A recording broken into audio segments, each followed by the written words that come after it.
રાજુલાના લીલાપીર ધારા વિસ્તારમાંથી યુવાનનો મૃતદેહ મળ્યો હતો. પરિવારે હત્યાનો આક્ષેપ કર્યો છે.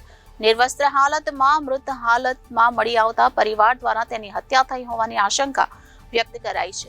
રમેશભાઈના મૃતદેહને ભાવનગરની સલટી હોસ્પિટલ ખાતે ખસેડવામાં આવ્યો હતો, જ્યાં તેના પરિવારે મૃતદેહ સ્વીકારવાનો ઇનકાર કર્યો છે.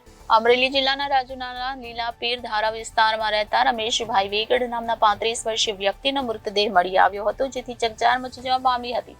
જોકે પ્રાથમિક દ્રષ્ટિએ આત્મહત્યા હોવાનું સામે આવી રહ્યું છે, પરંતુ પરિવારજનો દ્વારા હત્યા થઈ હોવાના આક્ષેપ થઈ રહ્યા છે. સૂત્રોના જણાવ્યા પ્રમાણે અમરેલીના રાજુલાના લીલાપીર ધારા વિસ્તારમાં રહેતા રમેશભાઈ વેગડ ઘરે એકલા હોય અને મૃતદેહ નિર્વસ્ત્ર હાલતમાં મળી આવ્યો હતો. જો કે તેમના પત્ની પિયરમાં વેકેશન માટે ગયા હતા. તે સમયે રમેશભાઈ નિર્વસ્ત્ર હાલતમાં મૃત હાલતમાં મળી આવતા પરિવાર દ્વારા તેની હત્યા થઈ હોવાની આશંકા વ્યક્ત કરાઈ છે.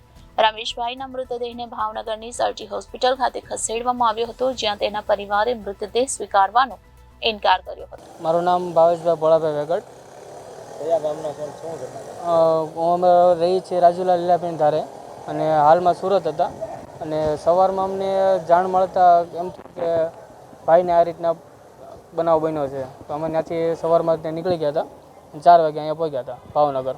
તો એ લોકો અમે ત્યાં પહોંચ્યા નહોતા. એ પહેલાં ડેડ બોડી ઉઠાવીને સરકારી દવાખાનામાં રાજુલા લઈ ગયા. રાજુલા સરકારી દવાખાનામાં લઈ જઈ અને પછી ભાવનગર પીએમ કરવા લાવ્યા છે. અને અત્યારે એ લોકો અમને બોડી અમને સોંપે છે, તો અમે ના પાડી છે. બોડી એ હાલતમાં હતી કે માથે હાવ નિર્વસ્ત્ર અને એક પણ કપડું માથે નહોતું. તમને શું લાગે છે? અમને શંકા એ છે કે અમારી બાજુવાળા જે બધા બનાવ કરેલો. Reporter Firoz Malik, Janadesh news, Bhavnagar.